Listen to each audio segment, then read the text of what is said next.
বা কথাবার্তা কইছেন এসডিএম সাথে হোক যার সাথে হোক, এটার জায়গার পরিমাণটা কত পরিমাণ হবে? এখানে জায়গার পরিমাণ সরকারি তথ্য অনুসারে এখানে 200 কানি জায়গা আছে।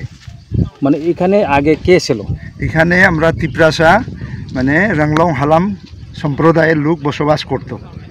তখন ওই গঙ্গানগর চা বাগানে মানে গ্রাম বসতি ছিল, কিন্তু ওই চা বাগান আসার পরে এখান থেকে তাদেরকে উচ্ছেদ করে তাদেরকে আবার ওই উপরে হিলে পাঠানো হচ্ছে। কত সনে? এটা হচ্ছে 1970, হ্যাঁ, তৎকালীনে ওইখান থেকে উচ্ছেদ করিয়া ওই গ্রামে তারা গেছে, গ্রাম নতুন গ্রাম বানাইছে। তো ওই এরিয়াটা যে এখন বর্তমানে যে অভিযোগ জায়গা, এটা পুরা ট্রেডিশনাল, কোনো রকমের সমস্যা নাই। এইদিকে হইলো চা বাগানের বাউন্ডারি, এইদিকে একটা রাস্তা আছে বাই রোড, আর এইদিকে এসে নোয়াগাং। এখানে কোনো সমস্যা নাই, দীর্ঘদিন থাকি বসবাস করি আছে তিপ্রাসারা। হঠাৎ করেই এসডিএম সাহেব মানে সাব ডিভিশন লেভেল কালেক্টর সাহেব কি উদ্দেশ্য নিয়া তাদেরকে, ধর্মনগর সাব ডিভিশন, উনি কোন উদ্দেশ্য নিয়া উনাকে চিঠি দেওয়া হলো তাদেরকে যে মৌখিকভাবে এটাও তোমরাকে 3-4 দিনের মধ্যে এখান থেকে উঠতে হবে।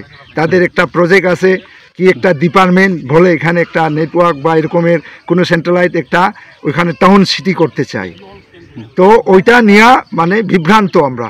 এই বিভ্রান্তর কারণে আমাদের নেতৃত্ব যারা আছে তাদের সাথে আমাদের একটা অর্গানাইজেশন আছে RYA এবং নামলুসি, তারা যোগাযোগ করে আমাদের ভূভাগ্রার নেতৃত্বে আজকে ওই জায়গাতে প্র্যাকটিক্যাল ফিল্ডে ভিজিট করতেছে।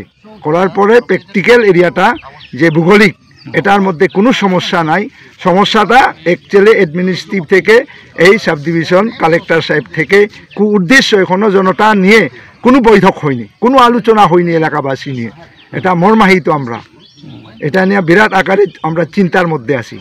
আচ্ছা, এখানে কি আপাতত এখানে কি পরিবার আছেন বা গড় তোর এখানে আছে? আপাতত এখানে গড় পুরা আছে, দেখেন বিল্ডিং গড় বানানো আছে, দীর্ঘদিনের পুরানা মানে গড়ও আছে, ওইখানে বসবাস করেও আছে। এই গড়টা কে বানিয়েছে? গভর্নমেন্ট?